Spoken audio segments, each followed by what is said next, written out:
Porter, and I am really excited to talk to you about how to make the world your classroom. Just to give you a little background on myself, I am a French teacher, a national board certified French teacher. I have a master's degree in elementary education, a bachelor's in French and applied linguistics, as well as a degree called a DUG in what's called Français langue étrangère, which is for teaching French as a foreign language. And I'm a curriculum specialist in world languages, social studies, and English language arts. And one of the things that I do is I world school with my kids, which means that we travel as part of our education. But I also take students abroad. And so I wanted to share with you, I'm currently working on a book on what I call traveling with intent. And that means traveling with intent to connect. And I'm going to talk to you today about how to make travel part of your education. So first, I'd like to introduce you to my son, Daniel. He is standing in front of Notre Dame in Paris. This was before the fire. He has seen it since the fire, but Daniel has autism. And he absolutely adores Notre Dame. It's like his special place in the world. And so he can tell you everything you want to know, or anything you don't want to know about Notre Dame, like how many stairs are going up to the bell towers, the names of the different bells. He can tell you, I mean, just you name it, he can tell you. And he just loves Notre Dame. That's his special place. So we have to go. He knows the times the bells chime, which they don't anymore right now, but before the fire he knew. And so we would have to go stand in front of Notre Dame so that he could listen to the bells.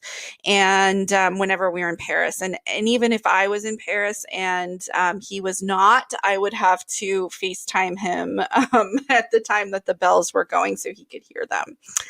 So he absolutely loves it. And I will tell you that I get a lot of, we can't travel because my child is special needs. And so I'm here to tell you right now that my experience, travel has really helped Daniel especially with his increasing his situational flexibility. And I'm going to talk about that a little bit more in a little while. I love this quote by Mark Twain. If any of you have read The Innocents Abroad by Mark Twain, you know what I'm talking about. This is a great book to read. I highly recommend it. The Innocents Abroad. Mark Twain says, travel is fatal to prejudice, bigotry, and narrow-mindedness, and many of our people need it sorely on these accounts. Broad, wholesome, charitable views of men and things cannot be acquired by vegetating in one little corner of earth all of one's lifetime. And it's true.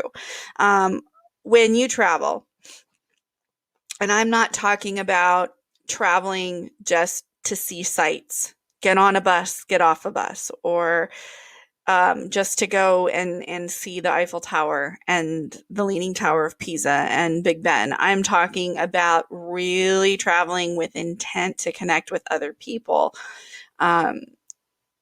You will grow exponentially. Your children will grow exponentially. And we're going to talk about how that happens.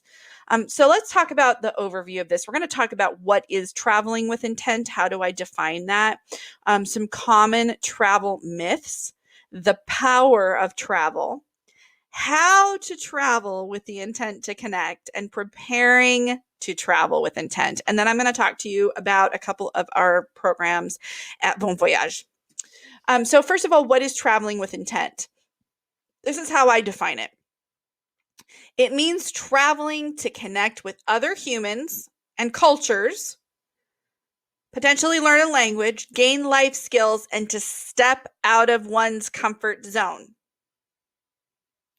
That's important, stepping out of your comfort zone. And we'll talk about why.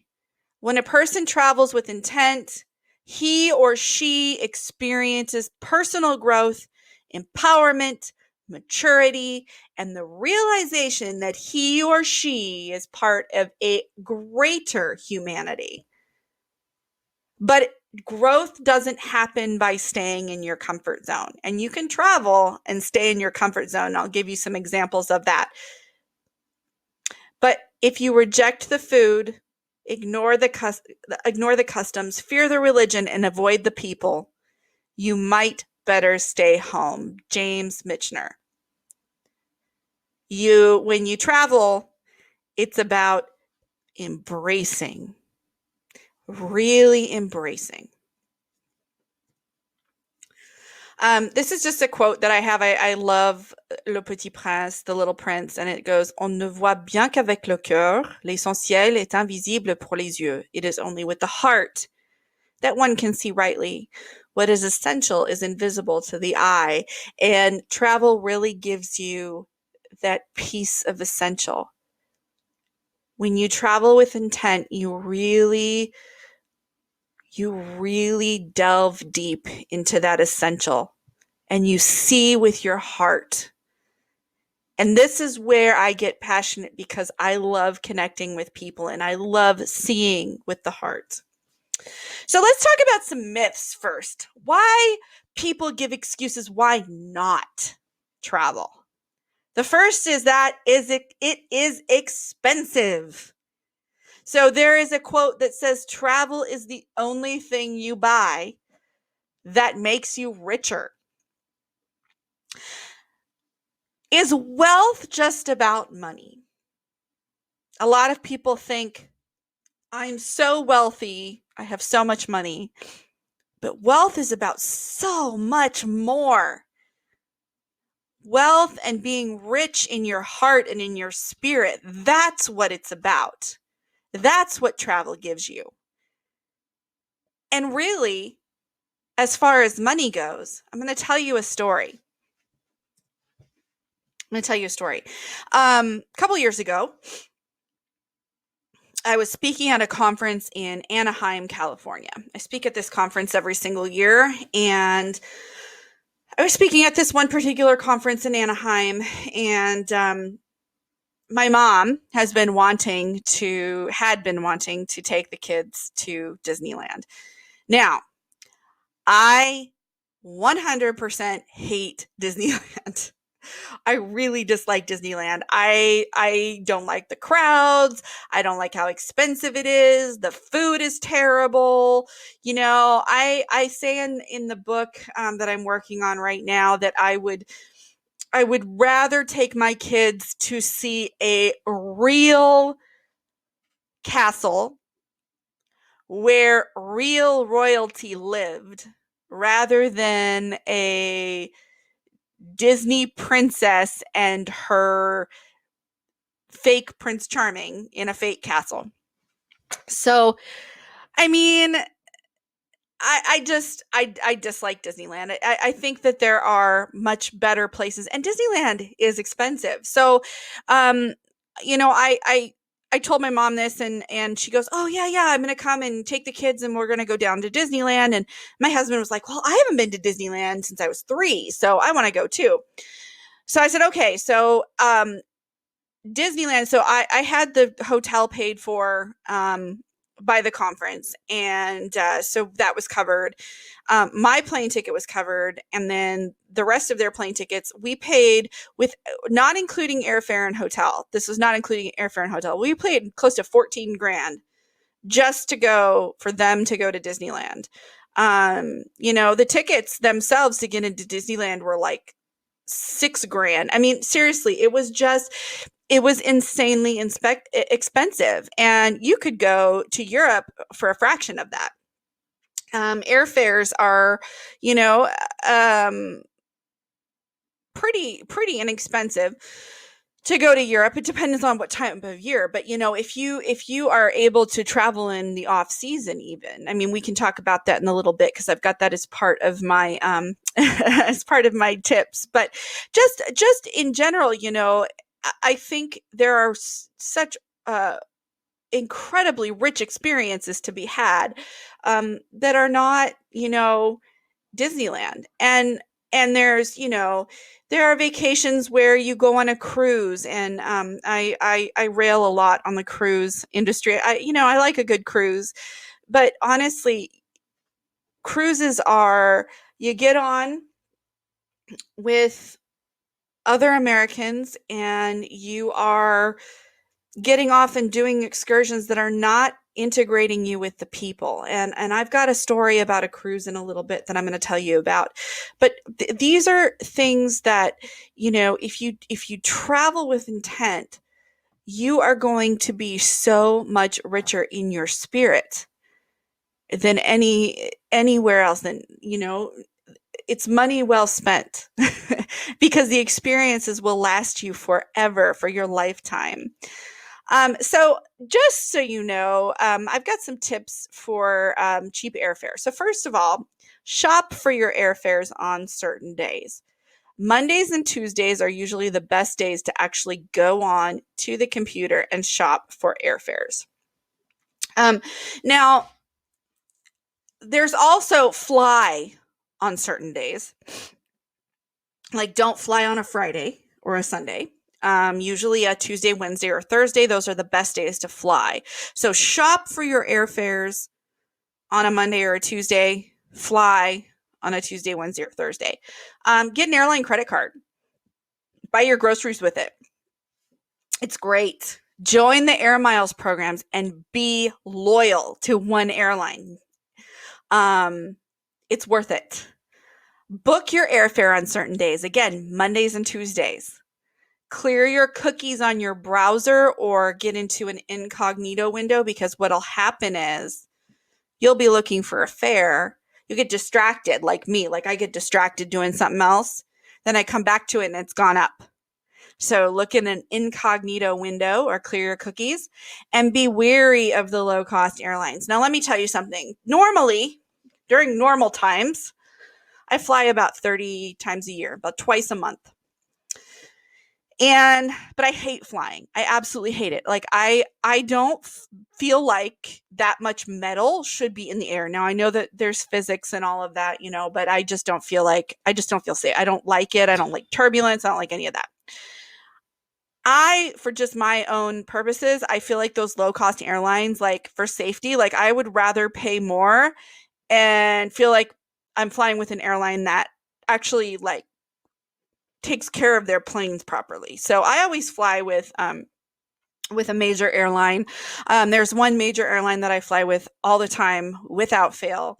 And I don't fly with any other airline but that one. Some of these low-cost airlines, the other thing is like, for example, there's a low-cost airline that you could fly and it's just your seat. So it looks like a really cheap flight, but you don't get, like, on an international flight on a major carrier, you would get a meal or a couple meals, actually, flying over to Europe. You would get cabin luggage. You would get a checked bag included. On those low-cost airlines, like, for example, there's like XL Airways and like Iceland Air. On those are just your seat, nothing else.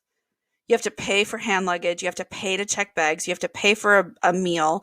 You have to pay for everything. So by the time you end up paying for all that stuff, you actually have purchased the same amount as a ticket on a regular major airline. The other thing that I can say for traveling less is travel in the low season. If you're able, travel in January or February.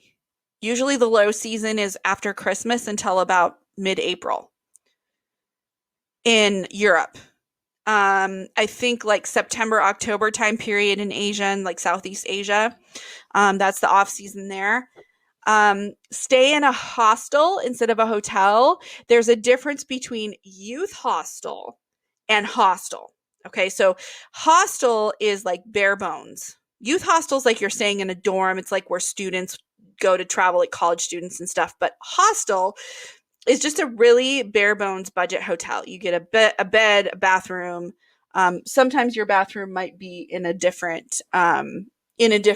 hallway, but most of the time you get an ensuite bathroom now. So it's just bare bones. Or stay in an apartment hotel. That's nice. If you have a family, stay in an apartment hotel. Then you can cook.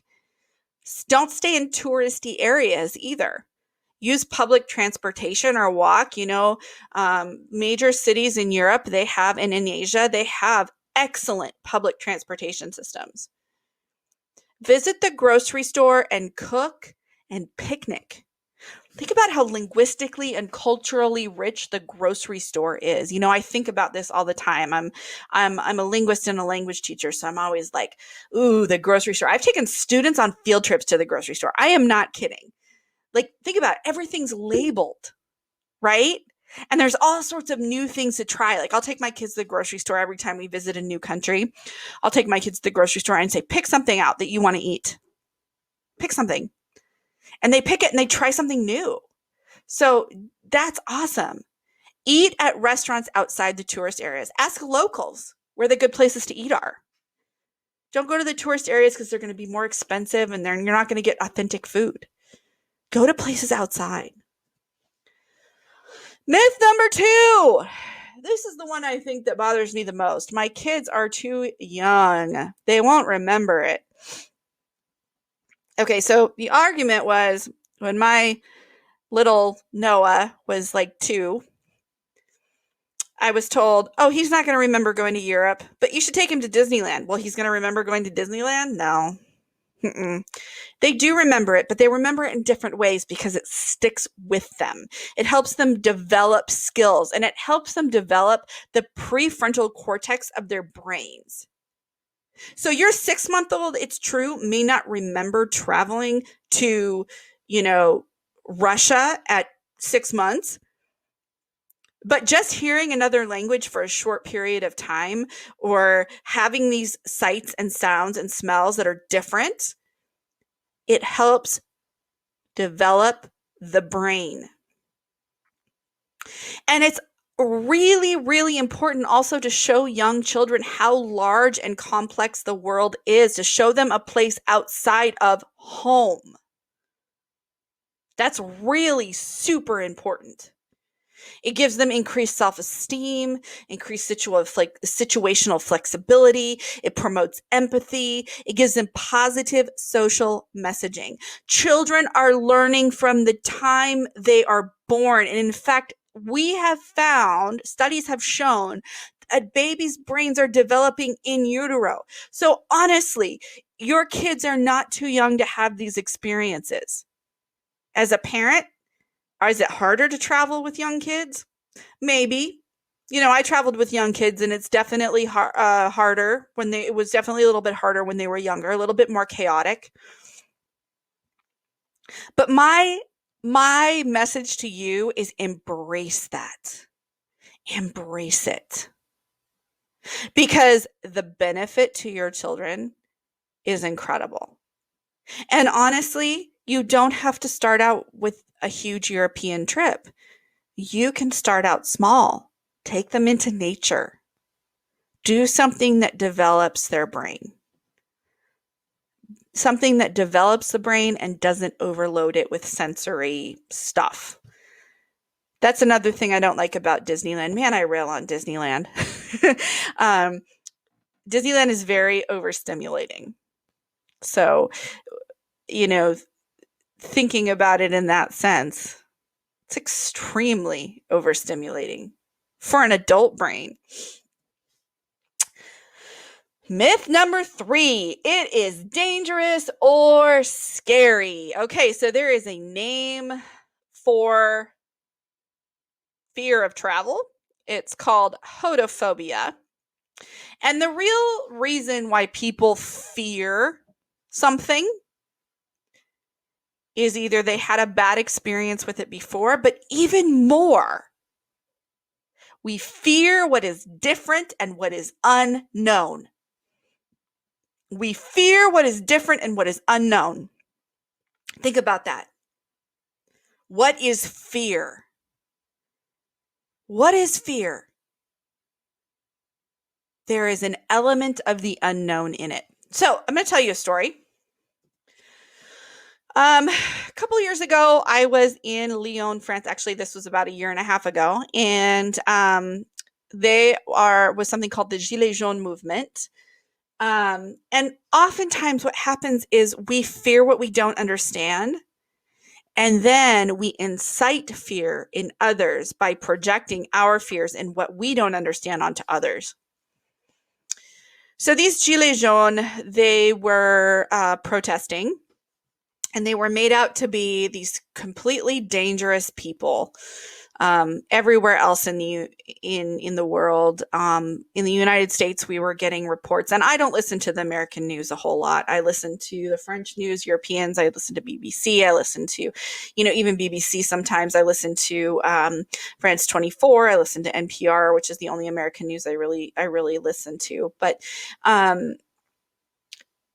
the thing about the Gilets jaunes was that they were made out to be completely destructive, ruining things, going out and destroying, famous works and landmarks and pieces of architecture. And the day before I left for Paris, there was a news report about how they had gone and destroyed the inside of the Arc de Triomphe on the Champs-Élysées, and the Champs-Élysées was burning, and et cetera, et cetera, et cetera. So I got into Paris and I went to the Champs-Élysées, and there was nothing going on. Nothing was destroyed. Nothing was happening. No Gilets jaunes anywhere. So I went to do my work in Vichy, and then I went to go visit a friend in Lyon. So this picture was taken at the Place Bellecour in Lyon. And there was a demonstration of the Gilets jaunes, and they were doing nothing. They were just standing there. They had signs. They were just, and the French people protest everything. They protest everything. So they were just standing there. And I said to my friend, I said, I want to go talk to him. I want to go talk to this guy. And so I walked up and I said, do you think they'll talk to me? And he goes, oh yeah, sure they will. So I went up, I introduced myself. I told them what I was doing. And I started asking them questions, and I started talking to them. And my point in wanting to do that, it was a little uncomfortable, because I didn't exactly, they had been portrayed one way, but I wanted their side of the story. I wanted to hear what they had to say. And the guy was really nice, and he talked to me, and he explained where they were coming from. And even though I didn't agree 100% with what they were saying, I had a chance to connect with these people. I had a chance to hear their story, and I listened to them. And at that point, I had peace. They were standing up for what was right. And we often see people who are standing up for their beliefs, for what they believe in, for what is right, as being dangerous. These people were standing up for what they believed in, and they had a story, and they wanted somebody to listen to them. And I felt peace. I felt like I had made a connection to people that I would not normally speak to, in a situation that I would not normally be in. And I took advantage of that situation because I just happened to be walking. I was going to buy some candy at the grocery store, and I happened to be walking right through there. And that was a powerful, powerful moment for me to be able to talk to these people. So a lot of what we hear is that this is dangerous. But I want to tell you something. You are more likely to be killed by being stomped by a cow. I'm not kidding. 20 people, I've done the research. 20 people in the United States are killed every single year by a cow. You are more likely to be killed by a cow than you are by a terrorist attack. Life is not safe. Our own bodies kill us. Heart disease, diabetes, all of that, those are all more dangerous than travel. So growth doesn't happen until we step out of our comfort zones. We grow and we learn and we make connections.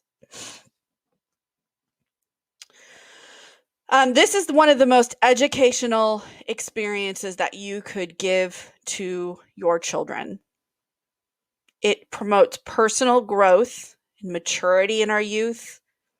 Ambassadorship, it's the first step in diplomacy. It's the first step in, I'm going to have a conversation with you. I am going to represent myself and my country and in a positive light and show you that we are positive.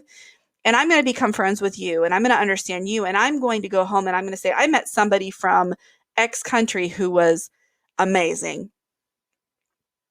We break through stereotypes, because what are stereotypes really? Cultural misunderstandings. How many people have heard, oh, the French are rude? Well, they're not rude. They're direct. There's a difference. Speaking to somebody in a direct manner in the United States is considered rude, but that is normal in France. And so we tend to think that what the norms are for us are what they should be everywhere. When in fact, norms are different everywhere you go, and learning about those cultural differences, learning about those norms breaks through stereotypes. It's empowering. Travel is empowering. You go and you do something and you put yourself out there and you give yourself over to overcoming your fear and growing and getting out of your comfort zone. That is empowering. When you grow, you empower yourself. Things are temporary, but memories last forever. It's true. Your children will remember the time that they spent with you or not with you. I mean, a lot of our programs at Bon Voyage, we don't have parents go, but your kids will remember the time that they spent with other people in other cultures, for sure.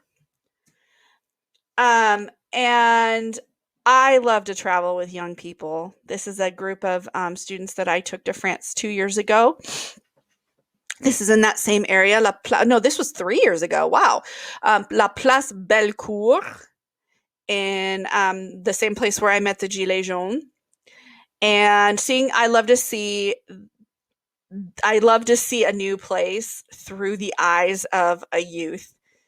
It's something I treasure. Like whenever I see my students looking at France for the first time, it's just incredible. Like it brings tears to my eyes. That's how much I love it.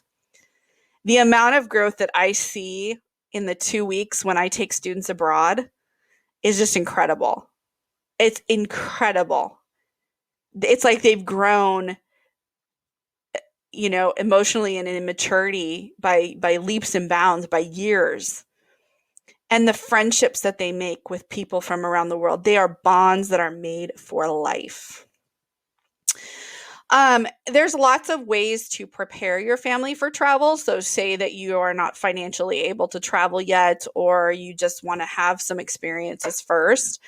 There's a couple ways you can do it. You can host an exchange student. You can explore your own culture, cook, watch TED Talks, study a country, do a country study, do some global citizenship education lessons. Lots of different things that you can do to prepare to travel with intent. I'm just going to skip over a couple of these. So you can't travel yet, so travel virtually. Do what you can first. So have a culture fair. Organize one in your community or with your school or with your neighborhood.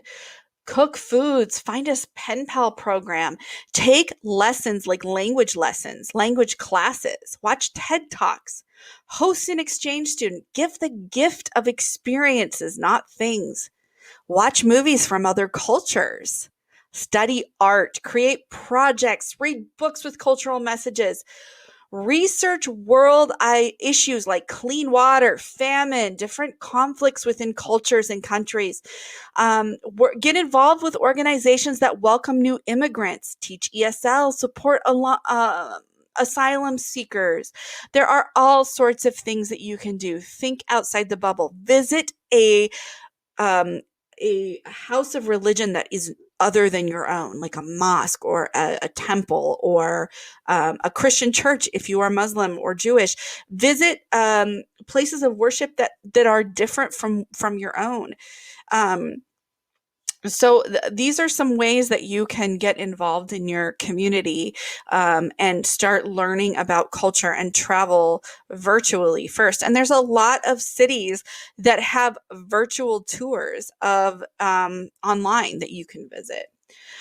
Okay, so we have some travel programs at Bon Voyage, and they are 2021. We have Spain and we have France. They will be July and August.